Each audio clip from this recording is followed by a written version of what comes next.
মোহাম্মদ শহীদুল্লাহ, মুস্তাফিজুর রহমান রাসেল, মেহেদী হাসান রুবেল, রিফাত হাসান বাবুল ও তানভীর হাসান সাগরের দৃষ্টান্তমূলক শাস্তি এবং সংশ্লিষ্ট পুলিশ কর্মকর্তাদের প্রত্যাহারের দাবিতে মানববন্ধন যে আয়োজন করেছেন সেই প্রধান সমন্বয় জোটের প্রধান সমন্বয়ক সাইদুর রহমান সাহেবকে আমি আমার নাগরিক অধিকারের স্বাধীনতা সংগঠনের পক্ষ থেকে সংগ্রামের শুভেচ্ছা এবং আজকে যারা আসছেন তাদেরকে শুভেচ্ছা জানাচ্ছি।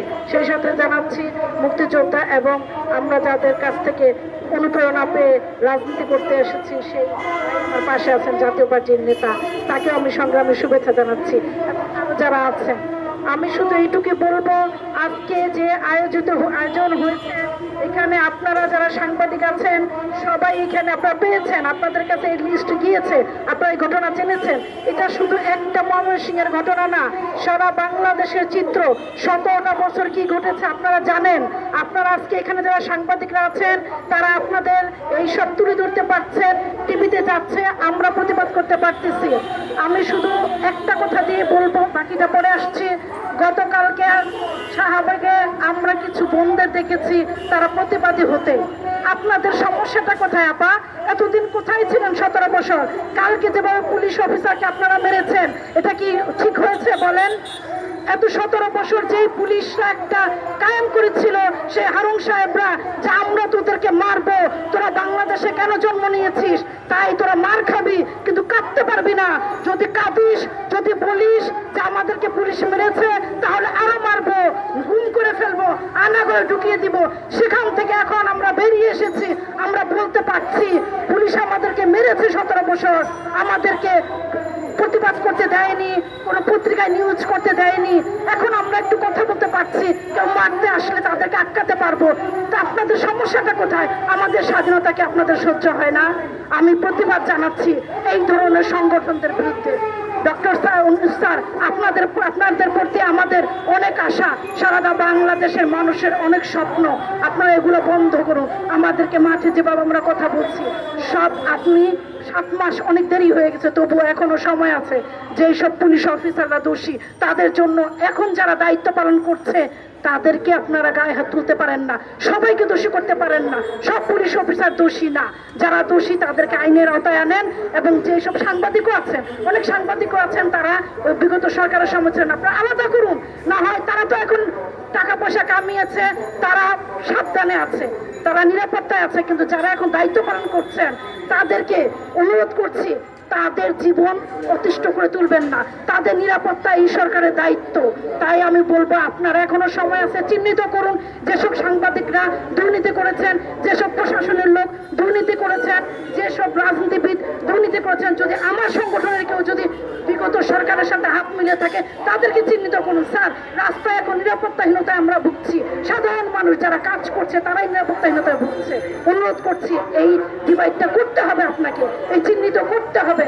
এগুলো করেন, কমিটি গঠন করেন। পরিশেষে বলবো অনতি বিলম্বে এই যে যারা এই অন্যায় করেছেন, আমাদের যে নেতা সমন্বয় জোটের প্রধান সমন্বয়ক সাইদুর রহমান ভাইয়ের প্রতি যে অভিযোগ আপনারা করেছেন, তদন্ত কমিটি করেছেন, সেটা নিরপেক্ষভাবে, যে নিরপেক্ষ অন্তর্বর্তী সরকার যেই আজকে যে সরকার যেই আশা নিয়ে সরকারের জন্ম হয়েছে, জনগণ আপনাদেরকে টেনে এনে ক্ষমতা, আপনি দুদিন আসেন নাই দেশ থেকে, আপনাকে আমরা সবাই আপনাকে এনে এই পদে দিয়েছে। স্যার, আপনার কাছে অনুরোধ সঠিক তদন্ত করুন এবং দোষী হয় আমরা আপনাকে আপনাদের হাতে তাকে তুলে দিব, আর যদি মিথ্যা হয় সেটারও আপনাদের কাছে জবাব চাই। অতি বিলম্বে এগুলা করুন স্যার, এই তদন্ত করুন এবং এটা মিথ্যা অভিযোগ থেকে রেহাই দিন। আমাদের আরেকটা কথা বলবো, আইন শৃঙ্খলার অবনতি হয়েছে কিন্তু সেগুলো তো এখন উঠে আসছে, আগের মতো না। 17 বছর আমরা যা করেছি, আমি আমার কথা বলবো, আমি আমার কথা বলতে পারি বলেন? 4 বছরের জেল দিয়েছে, ঘরে আমাকে থাকতে হবে। আপনারাই পত্রিকায় দেখেছেন জেলখানায় জায়গা হতো না। আমি অ্যাডভোকেট, সরাসরি দুর্নীতির কোনো চিহ্ন নাই, তাই আমাকে ধরে নিয়ে ফর্ম ফিল আপের মাধ্যমে আদালতগুলোতে আগুন কারা দিয়েছিল, থানাগুলোতে ওরা দিয়েছে, ওরা ফর্মের মাধ্যমে বিচার বসাতো রাতের বেলা ভারতের হাত ধরে। ভারতের পুলিশরা এখন আছে, ভারতের নাগরিকরা আছে। এগুলা স্যার সময়, এখন আপনাকে এসব কাজ করতে হবে। এইসব অঘটন করতেছে। শুধুমাত্র রাজনীতিবিদদের উপর, আমাদের উপর তারা একটা অভিযোগ আনছে যে আমরা ক্ষমতায় যাওয়ার জন্য, এমপি হওয়ার জন্য, সংসদে যাওয়ার জন্য আমরা এগুলো করছি, রাজনীতিবিদরা করছে।